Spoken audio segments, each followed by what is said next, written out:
سيئات أعمالنا من يهده الله فلا مضل له ومن يضلل فلا هادي له أشهد أن لا إله إلا الله وحده لا شريك له وأشهد أن محمدًا عبده ورسوله اللهم صل على محمد وعلى آل محمد كما صليت على إبراهيم وعلى آل إبراهيم إنك حميد مجيد اللهم بارك على محمد وعلى آل محمد كما باركت على إبراهيم وعلى آل إبراهيم إنك حميد مجيد أما بعد فيا أيها الناس ألا إن خير الحديث كتاب الله وخير الهدي هدي محمد صلى الله عليه وسلم وشر الأمور محدثاتها وكل محدثة بدعة وكل بدعة ضلالة أعوذ بالله السميع العليم من الشيطان الرجيم من همزه ونفخه ونفثه بسم الله الرحمن الرحيم ويطعمون الطعام على حبه مسكينا ويتيما وأسيرا إنما نطعمكم لوجه الله لا نريد منكم جزاء ولا شكورا۔ انتہائی قابل احترام بزرگوں، عزیز نوجوان ساتھیوں، معززات و مکرمات اسلامی ماں اور بہنوں، ہر قسم کی حمد و ثنا، تعریف و تمجید، کبریائی، بڑائی، رفعت و عظمت اللہ رب العزت کے لیے جو پوری کائنات کا خالق و مالک ہے۔ بے شمار، لا تعداد، بے حد و حساب درود و سلام پیغمبر آخر الزماں، محسن انسانیت، محسن کائنات جناب محمد الرسول اللہ صلی اللہ علیہ وسلم کی ذات اقدس پر۔ گزشتہ خطبہ جمعۃ المبارک میں آپ احباب کے گوش گزار کچھ ہماری ملکی صورتحال کی گئی تھی۔ مہنگائی، قحط، بے روزگاری بہت زیادہ ہو گئی ہے، اور اب تو ویسے بھی کوئی ذمہ دار بھی نہیں، اس ملکی صورتحال کو کوئی اپنے ذمے لینے کے لیے تیار نہیں، کیونکہ اب نگران حکومت ہے، اور پرانے جو حکومت کرنے والے ہیں، جنہوں نے پچھلے سالوں میں حکومتیں کی ہیں، وہ سارے کے سارے اب لوگوں کے ہمدرد بن کے سامنے آ رہے ہیں کہ ہم بہت زیادہ ہمدردی کر رہے ہیں،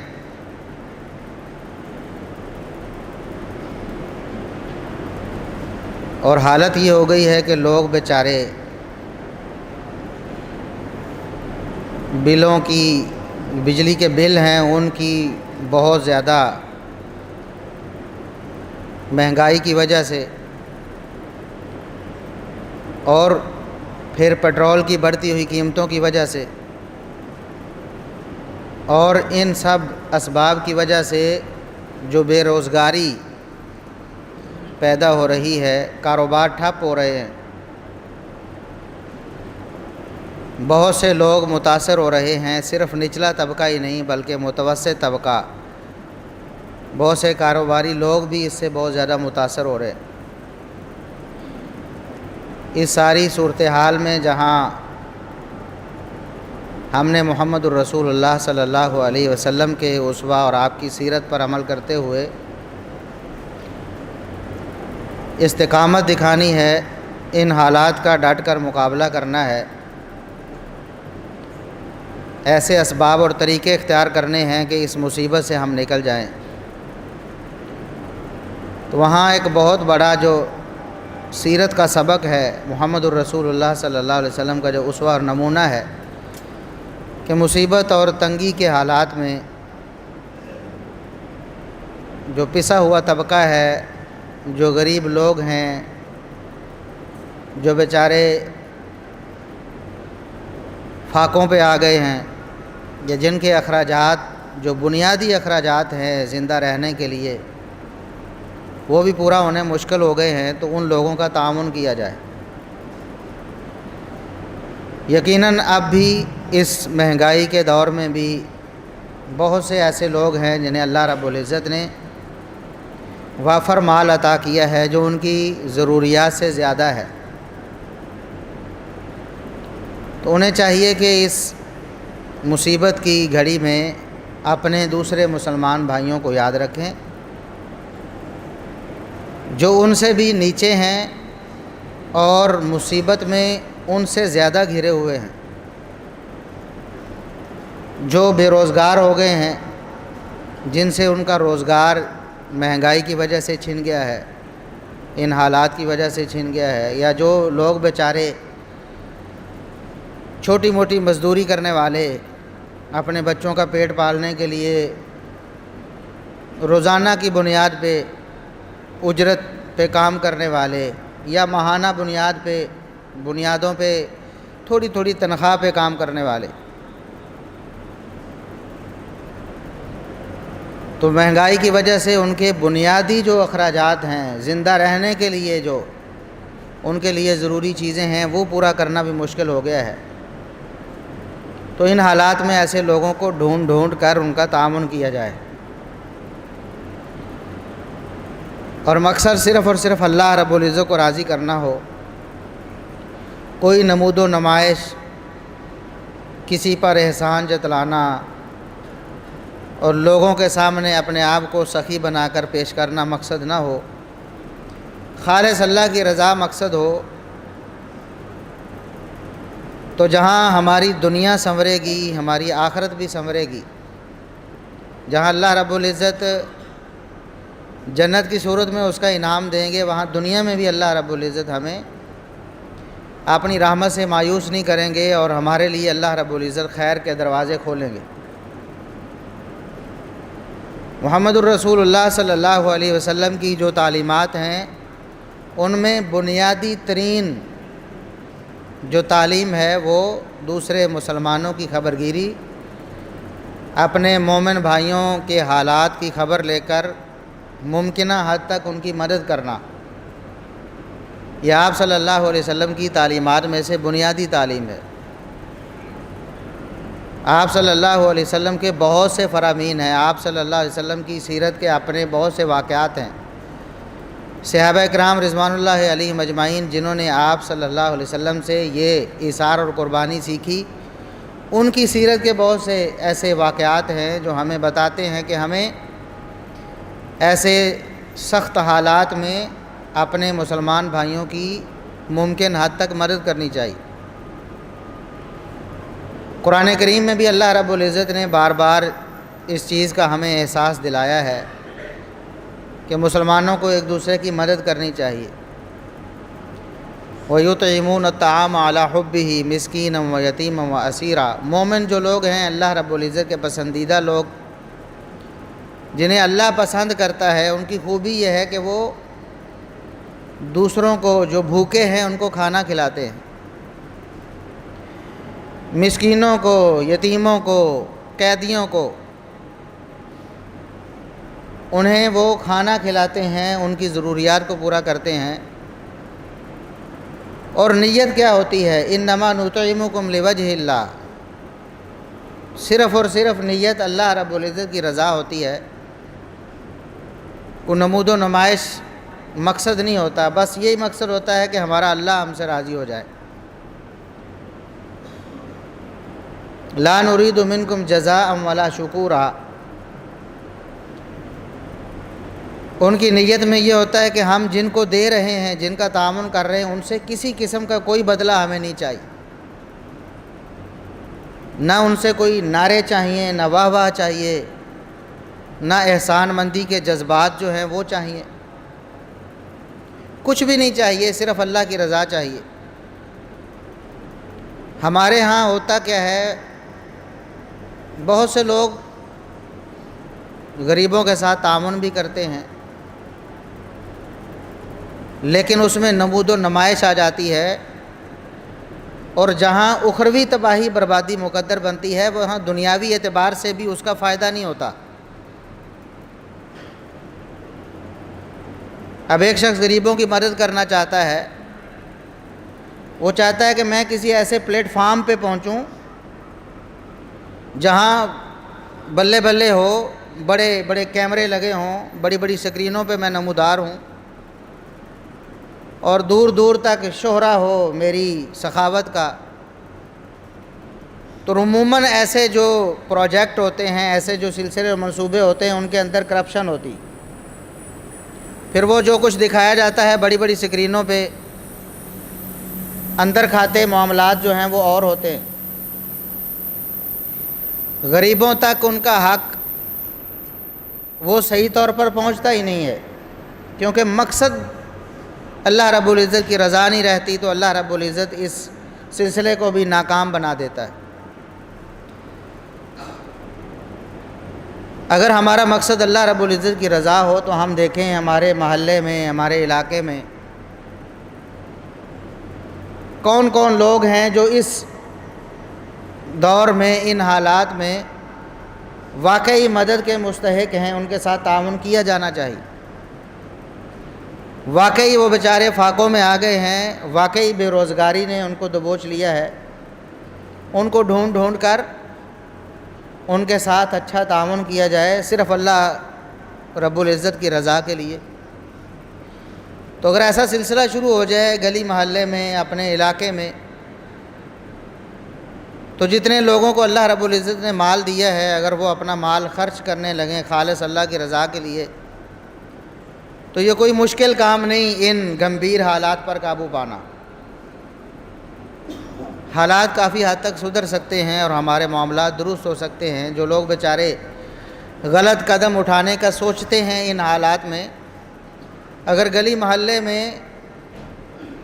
ان کا کوئی پوچھنے والا ہو، ان کو کوئی حوصلہ دینے والا ہو، ان کی ضروریات کو کوئی پورا کرنے والا ہو، تو امید ہے کہ بہت حد تک معاملہ سدھر جائے گا اور ہمارے حالات نارمل ہو جائیں گے۔ لیکن چونکہ ایسا نہیں ہوتا، بدقسمتی سے جن کے پاس مال ہے وہ خرچ کرتے نہیں، اگر خرچ کرتے ہیں تو وہ درست طریقے سے خرچ نہیں کرتے، اس وجہ سے ہمارے ہاں حالات بد سے بدتر ہوتے چلے جا رہے۔ ابھی آپ دیکھ لیں کہ بجلی کی قیمتوں میں بھی اضافے ہو رہے ہیں مسلسل، اور بجائے ریلیف دینے کے بجلی کے بلوں میں میرے خیال میں زیادہ سے زیادہ یہ کہا گیا کہ جن کے 400 سے کم یونٹ ہیں ان کی ہم قسطیں کر دیں گے، 6 مہینے کی قسطوں میں وہ اپنے بل ادا کریں۔ بل غریب نے خود ہی ادا کرنا ہے، 6 قسطوں میں کریں گے، پھر بھی ان کے اوپر ٹیکس وغیرہ ڈال کے ان کا خون نچوڑا جائے گا، اور پیٹرول کی قیمتیں پھر دوبارہ بڑھا دی گئی ہیں، اور اس کا براہ راست جو اثر ہے وہ غریب طبقے پر ہے۔ تو ان حالات میں ہمیں چاہیے کہ ہم آگے بڑھیں، اصحاب ثروت جو ہیں وہ آگے بڑھیں، اور اپنے علاقے میں ان لوگوں کا انتخاب کریں جو واقعی مستحق ہیں۔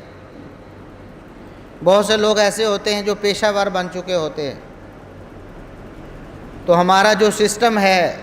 جس میں لوگ تعاون کرتے ہیں، عموماً جس میں نمود و نمائش ہوتی ہے، وہ ایسے لوگ ہاتھ مارتے ہیں، ایسے لوگوں کے ہاتھ میں آتا ہے سارا کچھ جو پیشہ ور ہوتے ہیں، جو حقیقی طور پر مسکین، یتیم اور غریب نہیں ہوتے۔ تو رسول اللہ صلی اللہ علیہ وسلم نے فرمایا کہ المسلم اخو المسلم، مسلمان مسلمان کا بھائی ہے، لا یظلمہ ولا یسلمہ۔ مسلمان اگر واقعی مسلمان ہے، اس کا دعویٰ ہے کہ میں مسلمان ہوں اور وہ اپنے دعوے پہ سچا بھی ہے، تو کبھی بھی اپنے مسلمان بھائی پر ظلم نہیں کرے گا، کبھی ظلم نہیں کرے گا، کسی کا مال ناحق نہیں کھائے گا، کسی کی عزت ناحق اس کو تار تار نہیں کرے گا، کسی کا ناحق نقصان نہیں کرے گا۔ تو ہمارے معاشرے میں جتنی بھی یہ سارا جو بحران آیا ہوا ہے، یہ سارا کا سارا ظلم سے تعلق رکھتا ہے۔ مانے گا تو کوئی بھی نہیں، کبھی چور چوری کر کے نہیں مانتا، ڈاکو ڈاکہ مار کے بھاگ جائے، بعد میں وہ کہے کہ نہیں میں تو نہیں تھا۔ ظاہر ہے کوئی تو ہے ہمارے ملک کو جو کھا رہا ہے، جس نے کھایا ہے، جس نے اس ملک کو اس صورتحال سے دوچار کیا ہے کہ آج سری لنکا جو ڈیفالٹ کر چکا تھا، اس کی کرنسی سے بھی ہماری کرنسی جو ہے وہ نیچے آ گئی۔ کوئی تو تھا، ظاہر ہے وہ ہمارا مقتدر طبقہ ہے، جنہوں نے حکومتیں کی ہیں۔ میں کسی ایک حکومت کا نام نہیں لیتا اور نہ کسی ایک کو ذمہ دار ٹھہرایا جا سکتا ہے۔ اس حمام میں تو سارے ننگے ہیں، ظاہر ہے کسی نے تو ظلم کیا ہے نا، اور اس ظلم کا نتیجہ یہ ہے کہ یہ ہمارا جو ملک ہے، ملک عزیز، جو بہت سی نعمتوں سے مالا مال ہے، بہت سی ایسی نعمتیں جو دنیا کے اکثر ممالک کو نصیب نہیں، ہر طرح کی نعمت اللہ رب العزت نے اس ملک کو عطا کی ہے، ہر طرح کا علاقہ ہے، معدنیات بھی ہیں اور زرعی رقبے بھی ہیں، بہت سے اسباب اور وسائل اللہ رب العزت نے پیدا کیے ہیں، لیکن اس کے باوجود ہماری حالت یہ ہے کہ ہم سے بہت دیر بعد جو ہم سے بھیک لینے والے ملک ہیں، جن کو ہم بھیک دیتے رہے ہیں، جن کو ہم تعاون دیتے رہے ہیں، جن کو ہم اپنے قدموں پہ کھڑا کرنے کے لیے ان کی مدد کرتے رہے ہیں، آج وہ ہم سے بہت آگے جا چکے ہیں اور ہم نیچے سے نیچے چلے جا رہے ہیں۔ تو یہ ظلم کا نتیجہ ہے، جبکہ رسول اللہ صلی اللہ علیہ وسلم فرماتے ہیں کہ اگر کوئی مسلمان ہے، واقعی مسلمان ہونے کا دعوے دار ہے، پکا مسلم ہے، تو یہ ہو نہیں سکتا کہ وہ ظلم کرے، اور یہ ظلم ہر سطح پر ہوتا ہے۔ ہم تو صرف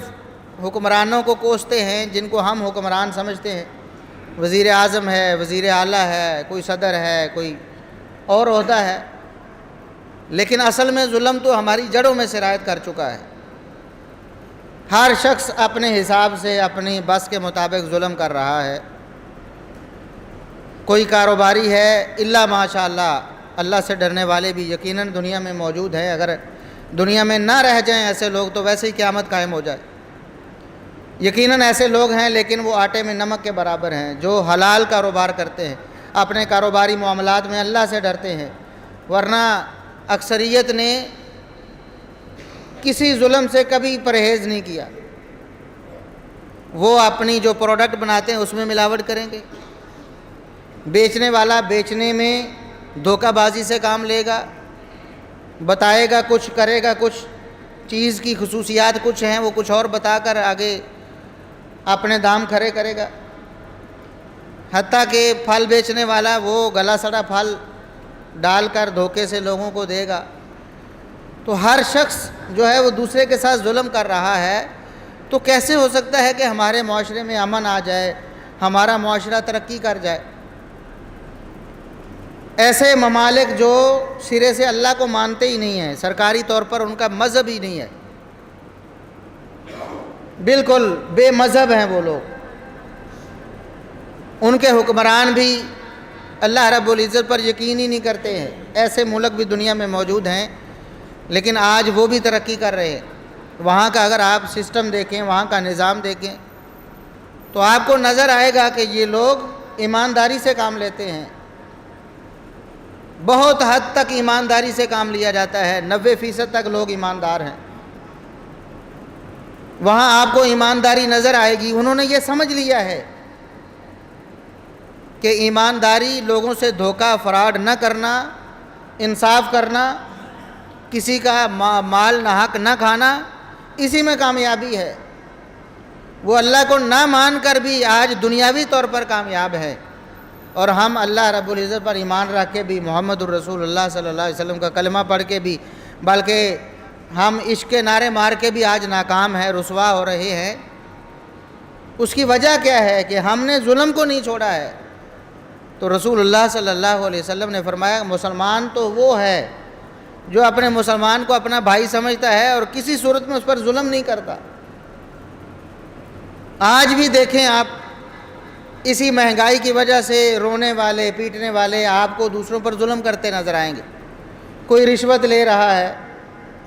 کوئی رشوت دے رہا ہے، کسی کا حق مارنے کے لیے پیسے دے رہا ہے کہ یہ میرے نام کر دو، یہ مجھے دے دو فلاں میرے مسلمان بھائی کا حق۔ کوئی ملاوٹ کر رہا ہے،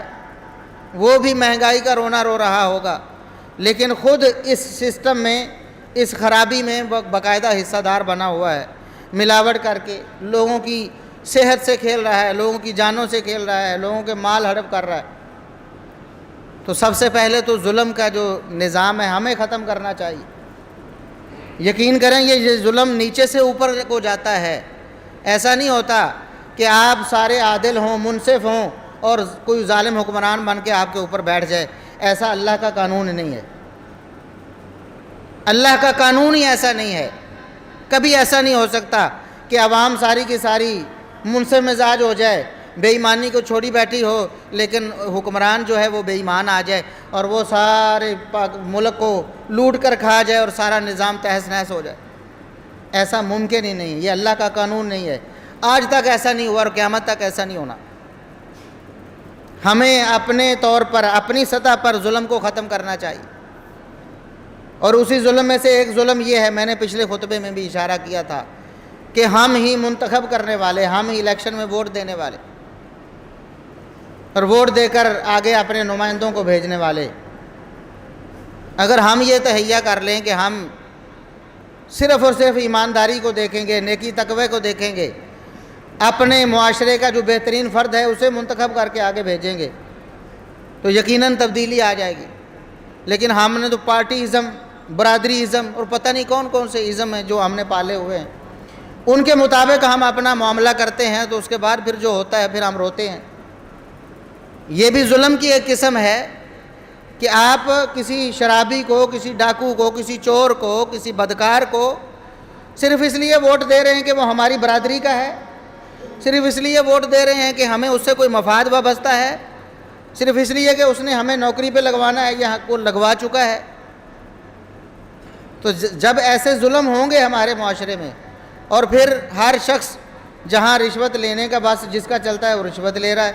جس کا رشوت دینے کا بس چلتا ہے، کسی کا حق مارنے کے لیے پیسے دینا وہ دے رہا ہے، سارا نظام ہمارا وہ بابا جی قائد اعظم پہ چل رہا۔ کہیں لوگ مجبور بھی ہو جاتے ہیں بیچارے، اپنا حق لینے کے لیے پیسے دینے پر مجبور ہو جاتے ہیں، اس پر تو رشوت کا حکم نہیں لگتا، لیکن یہ سارا سسٹم بنا کیوں ہے؟ اس کی بنیاد ہی ظلم و ستم پہ ہے۔ تو مسلمان دوسرے مسلمان پر ظلم نہیں کرتا۔ اگر ہم خیر خواہ ہیں اپنے ملک کے، اپنے معاشرے کے، اور ہم مل کر رو رہے ہیں اور اس بات کا ببانگ دوہل اظہار کر رہے ہیں، جی ہمارے ملک کا نظام بہت خراب ہو چکا ہے، اس کی اصلاح ہونی چاہیے، تو سب سے پہلے ہمیں اپنی اصلاح کرنی چاہیے۔ عوام کا ہر فرد اپنی اصلاح کرے تو یقیناً اوپر تک اصلاح کا سلسلہ چلا جائے گا اور حکمران آٹومیٹک بدل جائیں گے۔ اور ہمارے تو حکمران ویسے بھی بیچارے 5 سال کے لیے آتے ہیں، اور 5 سال بھی شاید پورا کرنا کسی کے نصیب میں نہیں ہوتا۔ جیسے کہ آپ کو پتہ ہے کہ وزیر اعظم، ہمارا پاکستان کی تاریخ ہے کہ وزیر اعظم اپنی مدت پوری نہیں کرتے۔ انہوں نے تبدیل ہو جانا ہے، زیادہ سے زیادہ 5 سال کوئی ظلم کر لے گا نا، بعد میں تبدیل ہو جائے گا۔ ہم کب تبدیل ہوں گے؟ جب تک ہم تبدیل نہیں ہوں گے، اوپر چہرے بدلتے رہیں گے، سسٹم وہی چلتا رہے گا۔ جو بھی آئے گا وہ اپنے حصے کی کرپشن کرے گا، لوٹ مار کرے گا، اپنے مفادات سمیٹے گا، اپنوں کو نوازے گا اور چلتا بنے گا۔ سب سے پہلے ہمیں ظلم کو ختم کرنا ہے۔ اس معاشرے میں ہر فرد یہ تہیہ کر لے کہ میں نے اپنی حد تک کوئی ظلم نہیں کرنا، کسی کا مال ناحق نہیں کھانا، کوئی ملاوٹ نہیں کرنی، کسی کے ساتھ دھوکہ اور فراڈ نہیں کرنا، ہر مسلمان کے ساتھ میں نے خیر خواہی والا معاملہ کرنا ہے۔ یقیناً خیر و برکت کے دروازے آج بھی اللہ رب العزت کھول دے گا۔ اور دوسری بات، رسول اللہ صلی اللہ علیہ وسلم نے فرمایا کہ مسلمان جو ہے ولا یخذلہ، وہ اپنے مسلمان بھائی کو کبھی مصیبت میں بے یار و مددگار نہیں چھوڑتا۔ خود ظلم کرنا نہیں اس نے، اگر کسی کی طرف سے اس پر ظلم کیا گیا ہے اور وہ پس گیا ہے، بیچارہ مظلوم ہو گیا ہے، بیچارہ ہے وہ، اس کو مدد کی ضرورت ہے، تو یہ کبھی اس کو بے یار و مددگار نہیں چھوڑے گا۔ یہ دوسرا درجہ ہے کہ اگر آپ ظالم نہیں ہیں، آپ نے اس ظلم میں حصہ نہیں ڈالا، آپ کو یقین ہے، آپ اللہ کے ہاں سرخرو ہیں اس حوالے سے کہ آپ نے اس ظلم کے سسٹم میں کوئی حصہ نہیں ڈالا، تو پھر آپ کو چاہیے کہ جو اس ظلم سے متاثر لوگ ہیں ان کی آپ مدد کریں، ان کو اس مصیبت کی گھڑی میں بے یار و مددگار نہ چھوڑیں، ان کی خبر گیری کریں۔ مسجد میں آئیں، اپنے مسجد کے جو نمازی لوگ ہیں ان کے حالات کا جائزہ لیں، اس کے پڑوسی سے پوچھ رہے ہیں، اس کے رشتہ داروں سے پوچھ رہے ہیں اس کا کام کیسا چل رہا ہے، آج کل اس کے حالات کیسے ہیں۔ بہت سے لوگ ہیں جو اپنی سفید پوشی کا بھرم رکھتے رکھتے بیچارے پس جاتے ہیں، کسی کے سامنے وہ دستے سوال دراز نہیں کرتے، اور قرآن نے یہی ایک نشانی بتائی ہے، لا یسألون الناس الحافا، کہ جو لوگ حقیقی طور پر محتاج ہوتے ہیں، اللہ سے ڈرنے والے، وہ کسی سے چمٹ کر سوال نہیں کرتے، اس کے پیچھے نہیں پڑ جاتے مجھے دو، کیونکہ عزت نفس آڑے آتی ہے۔ ایسے لوگوں کو تلاش کرنا ہمارا کام ہے، یہ ہماری ذمہ داری ہے کہ مسلمان بھائیوں کے حالات کی خبر گیری کریں، اور اگر ان کو مدد کی ضرورت ہے تو ان کی مدد کریں۔ اور جو لوگ پیشہ ور ہیں وہ آپ سے مانگتے ہیں اور آپ ان کو دیتے بھی چلے جاتے ہیں، وہ ایک ایک روپیہ کر کے، 10 روپیہ کر کے بھی روزانہ کے ہزاروں جیب میں ڈال کے گھر چلے جاتے ہیں، اور وہ پیشہ ور ہیں اور وہ سال ہر سال سے مانگ رہے ہیں، اور ہم دینے کے لیے بھی، ہمارے بہت سے لوگ ایسے ہیں جنہوں نے اپنی دکانوں پہ حساب رکھا ہوا، جی میں اپنی زکوٰۃ جو ہے وہ دے رہا ہوں ساتھ ساتھ، بھی زکوٰۃ آپ نے پیشہ وروں کو دینی ہے، 10 روپے کر کے، 100 50 روپے کر کے، اس طرح ایسے ظالموں کو لٹانی ہے جو بعد میں آپ کی دولت کے ساتھ بے دریغ ظلم کرتے ہیں، کیونکہ انہوں نے تو اپنے خون پسینے کی کمائی تو کمائی نہیں ہے، ان کو تو مفت کا مال ملا ہے اور وہ اڑاتے ہیں اللہ تللو میں، ان کی کوٹھیاں اور بنگلے بنے ہوئے ہیں، آپ کے سامنے آتے ہیں تو وہ مسکین بن کر، کوئی لولا لنگڑا بن کے آ رہا ہے، کوئی نابینا بن کے آ رہا ہے، کوئی جھوٹے موٹے زخم لگا کے آپ کے سامنے آ رہا ہے، اور آپ ان کو بانٹ رہے ہیں۔ یہ بھی ظلم کی ایک صورت ہے کہ آپ نے جن کا تعاون کرنا تھا، جو حقیقی مستحق تھے، ان کو تو آپ نے پوچھا ہی نہیں ہے، وہ ذمہ داری آپ کی تھی کہ آپ تلاش کریں انہیں، انہوں نے چل کر آپ کی دکانوں پہ نہیں آنا ہے، آپ کے گھروں کے دروازے نہیں کھٹکھٹانے ہیں جو حقیقی مستحق لوگ ہیں کہ ہمیں مدد کرو، وہ آپ نے تلاش کرنے ہیں۔ وہ ہماری ذمہ داری ہے معاشرتی طور پر کہ ہم اپنے معاشرے سے ایسے لوگوں کو ڈھونڈیں اور ان کے ساتھ تعاون کریں۔ اور ہم نے، ہمارا اگر حساب لگایا جائے ملکی طور پر تو روزانہ یہ شاید اربوں کا کاروبار ہے، کروڑوں کا نہیں، اربوں کا۔ یہ بھیک مانگنے والے جو پیشہ ور لوگ ہیں، اربوں روپے آپ سے ہتھیا کر، اور اس کو پھر جسے کہتے ہیں نا کہ چور کی لاٹھی، اپنا چور کے کپڑے اور گاز جو ہے وہ لاٹھیوں کے بنتے ہیں پھر، کیونکہ بھی حساب کتاب نہیں، انہوں نے کون سا کمایا ہے جو ان کو دکھ ہوگا آپ کی رقم جو آپ کی دولت ہے۔ تو یہ بھی ظلم کی صورت ہے۔ مسلمان جو مستحق ہیں ہم نے انہیں تلاش کرنا ہے، وہ نہیں مانگتے عزت نفس کی وجہ سے، ہم نے انہیں تلاش کر کے خفیہ طور پر ان کی عزت نفس کی حفاظت کرتے ہوئے ان تک تعاون کو پہنچانا ہے۔ بجلی کا بل آ گیا ہے کسی کا زیادہ اور بیچارہ وہ استطاعت نہیں رکھتا، اس کا بل ادا کر دیں، کسی کا راشن اس کا بندوبست کر دیں، خفیہ طریقے سے، کسی کو پتہ نہ چلے، آس پاس پڑوس میں بھی کسی کو پتہ نہ چلے کہ آپ نے کسی کے ساتھ تعاون کیا ہے۔ یہ ہے تعاون لوجہ اللہ، یہ ہے جس کو قرآن نے کہا انما نطعمکم لوجہ اللہ، ہم تمہاری مدد صرف اللہ کی رضا کے لیے کرتے ہیں، ہمیں نمود و نمائش نہیں چاہیے۔ یقین کریں اگر ایسا ہو جائے، ہم اپنے اہل محلہ کی خبر گیری صرف شروع کر دیں تو ہمارے حالات بہت حد تک سدھر سکتے ہیں۔ اور آج ہم اپنی آنکھوں سے مشاہدہ کر چکے ہیں، بہت سے لوگوں کے کاروبار ٹھپ ہوئے ہیں، اور کاروبار کرنے والے تو شاید متوسط طبقہ ہوں گے، وہ اور زیادہ سروائیو کر سکتے ہوں گے، کچھ مہینے کچھ سال اپنا سرمایہ اٹھا کے دوسری جگہ لگا دیں گے۔ جن سے بجلی کے بل پورے نہیں ہو رہے، اپنے مزدوروں کی تنخواہ پوری نہیں ہو رہی، وہ اپنا کاروبار تو نہیں چلائے گا، کب تک اس کو جاری رکھے گا؟ بند کرے گا۔ اور ہم نے اپنی آنکھوں سے دیکھا ہے، بڑے بڑے لوگوں نے اپنے کاروبار بیچاروں نے مجبور ہو کے بند کر دی۔ اب وہ تو سرمایہ دار تھا، اپنا سرمایہ کہیں اور لگا دے گا یا اسی سرمایہ کو کھا کر اپنا گزارا کر لے گا، لیکن جو مزدور طبقہ، جو ملازم اس کے پاس کام کر رہے تھے، ان کا کیا بنے گا؟ ایک ایک شہر میں ہزاروں لوگ بے روزگار ہو رہے ہیں۔ یہ جو مہنگائی کا طوفان آیا ہے، کون دیکھے گا؟ کون ان لوگوں کو پوچھے گا؟ کون ان کی مدد کرے گا؟ کون ان کا سہارا بنے گا؟ تو رسول اللہ صلی اللہ علیہ وسلم نے فرمایا من نفس عن مؤمن کربۃ من کرب الدنیا نفس اللہ عنہ کربۃ من کرب یوم القیامہ۔ جو شخص کسی مومن سے اس کی ایک مصیبت، دنیا کی مصیبت دور کرتا ہے،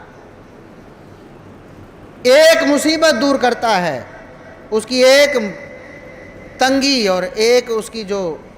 اس پر آفت آئی ہے اس کو وہ دور کرتا ہے، اس کو روک لیتا ہے، اس میں اس کا تعاون کر دیتا ہے، تو اللہ رب العزت قیامت کے دن قیامت کی مصیبتوں میں سے ایک مصیبت اس سے دور کر دے، جو اس پر آئی ہوئی ہوگی، اس کے اعمال کی وجہ سے، اس کی کرتوتوں کی وجہ سے،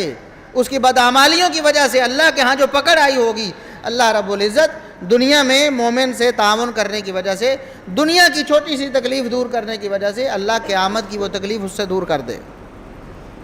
آپ اندازہ لگائیں ایک غریب آدمی، اس کا راشن کتنا کو ہوگا؟ وہ بیچارہ لاچار ہو گیا ہے، اب کچھ اس کے پاس نہیں ہے وہ خریدے۔ آپ اس کے مہینے کے راشن کا بندوبست کر دیتے ہیں، 10,000 15,000 20,000 کتنا کوئی ہوگا؟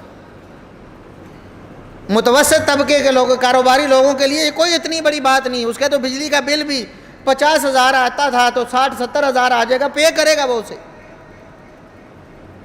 وہ اس کو ادا کرے گا، حالانکہ وہ اس کی آسائش ہے اور اللہ نے اس کو حق دیا ہے، اس کے پاس مال ہے، آسائش وہ اس کو حاصل کر سکتا ہے۔ بتانے کا مقصد یہ ہے کہ وہ 50,000 کی بجائے لاکھ روپے بھی بل آئے گا، وہ اس کو ادا کرے گا، اس کو اللہ نے دیا ہے، اس کو برداشت کرے گا، چاہے بد دلی سے برداشت کرے، وہ بھی کہے گا مہنگائی ہوئی ہے، یقیناً ہوئی ہے، لیکن اگر وہ 2-4 گھروں میں راشن لے کے دے دے، ہو سکتا ہے کہ اللہ رب العزت اس کا بل ویسے ہی تھوڑا کر دے،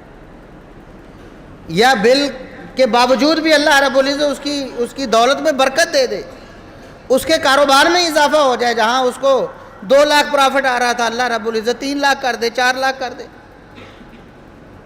اور یہ امکان نہیں بلکہ یقین ہے، اللہ رب العزت نے جو فرمایا ہے کہ اللہ کی راہ میں اگر خرچ کیا جائے گا تو فَهُوَ يُخْلِفُهُ، اللہ رب العزت بڑھا چڑھا کر دنیا میں بھی واپس کرے اور آخرت میں بھی اس کا بدلہ دے گا۔ ہمیں چاہیے کہ ہم اپنے مسلمانوں کا، مسلمان بھائیوں کا اس مصیبت کی گھڑی میں احساس کریں، اور احساس کی حالت تو یہ ہے کہ رسول اللہ صلی اللہ علیہ وسلم نے فرمایا مثل المؤمنین فی توادہم وتراحمہم وتعاطفہم مثل الجسد، کہ مسلمانوں اور مومنوں کی مثال آپس میں ایک دوسرے کا غم بانٹنے میں، ایک دوسرے سے محبت اور شفقت کرنے میں، ایک دوسرے سے تعاون کرنے میں، مسلمانوں کی مثال تو ایک جسم کی مثال ہے کہ جسم کا ایک حصہ اگر بیمار ہے، اس کی اگر ایک انگلی میں، ایک ناخن میں بھی درد ہے تو اس کا سارا جسم اس درد کی وجہ سے بلبلا رہا ہوگا۔ کبھی آنکھ یہ نہیں کہے گی کہ زخم تو انگلی کو ہوا ہے، مجھے کیا ہے، میں سکون سے سو جاؤں، نہیں سوئے گی آنکھ۔ پاؤں میں زخم ہے تو ہاتھ یہ نہیں کہیں گے کہ زخم تو پاؤں میں ہے، ہمیں کیا ہے، ہم سکون کریں، ہاتھوں کو بھی سکون نہیں آئے گا، سارا جسم بے خوابی کاٹے گا اس درد اور تکلیف کی وجہ سے جو ایک عضو میں ہوئی ہے۔ تو مسلمانوں اور مومنوں کی مثال تو یہ ہے۔ آپ کے معاشرے میں ایک فرد بھی ایسا ہے جو بھوکا پیاسا ہے، کیسے ہو سکتا ہے کہ آپ اس پورے معاشرے کو چین آ جائے اور ہم سکھ کی نیند سو جائیں؟ اور اپنی آسائشوں کو ہم استعمال کرتے رہیں اور مسلمان بھائی کا دکھ اور اس کا غم اور اس کی درد کو اس کو ہم محسوس ہی نہ کریں اور اس کے ساتھ تعاون ہی نہ کریں؟ تو اللہ کے رسول صلی اللہ علیہ وسلم نے اس حوالے سے اپنے اسوہ سے بہت ساری مثالیں قائم کی ہیں۔ خود آپ صلی اللہ علیہ وسلم نے بھوکے پیاسے رہ کر اپنے امت، اپنے صحابہ، اپنے لوگوں کا خیال کیا ہے۔ بہت سارے واقعات ہیں صحابہ کرام کی سیرت میں، بہت سارے واقعات ہیں اثار اور قربانی کے۔ ہم چھوٹے چھوٹے سے کتابیں نصابوں میں پڑھنے لگے ہیں، سلیبس میں پڑھے ہیں، ہمیں وہ واقعات یاد ہیں اور کبھی موقع آئے تو ہم بیان بھی کرتے ہیں، لیکن اس پر عمل کرنے کے لیے اللہ ماشاءاللہ بہت کم لوگ تیار ہوتے ہیں۔ آج اثار اور قربانی کا موقع ہے، ہمیں اثار اور قربانی کے ساتھ ثابت کرنا چاہیے کہ ہم محمد الرسول اللہ صلی اللہ علیہ وسلم کی امتی ہیں، اور سب سے بڑھ کر اگر آپ اس نظام کو ٹھیک کرنا چاہتے ہیں، خود اس ظلم و ستم سے باہر آ جائیں۔ جہاں جہاں بھی ظلم و ستم ہو رہا ہے، آپ کے کاروبار میں ہے تو اس سے باہر آ جائیں، ورنہ دوہرے مجرم ہیں آپ۔ ایک طرف اس ظلم میں خود حصہ دار بنے ہوئے ہیں، دوسری طرف خود رو رو کر دوسروں کو کہہ رہے ہیں کہ بڑا ظلم ہو رہا ہے، اور آپ کسی اور کی طرف اشارہ کر رہے ہوتے ہیں کہ وہ ظالم ہے۔ ظلم تو آپ بھی کر رہے ہیں، اگر آپ اس ظلم کے حصے دار ہیں تو اس سے باہر آ جائیں، چھوڑ دیں۔ آج سے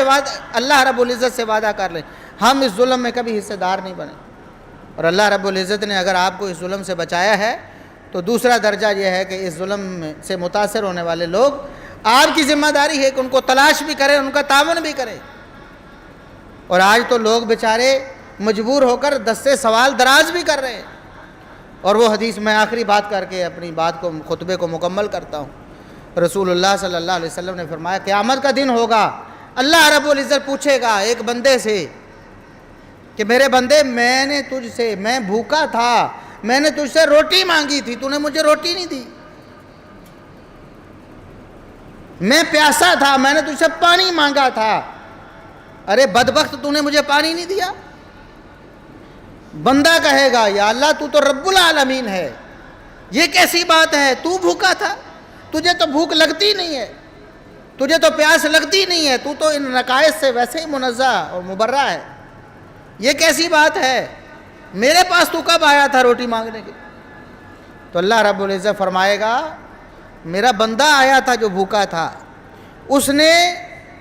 تجھ سے روٹی مانگی تھی، لیکن تو نے اسے روٹی دینے سے انکار کر دیا تھا، وہ میرے کہنے پہ آیا تھا، تیری ذمہ داری میرے کہنے پر تھی کہ تو نے اسے کھانا کھلانا تھا، تو نے اسے کھانا نہیں کھلایا۔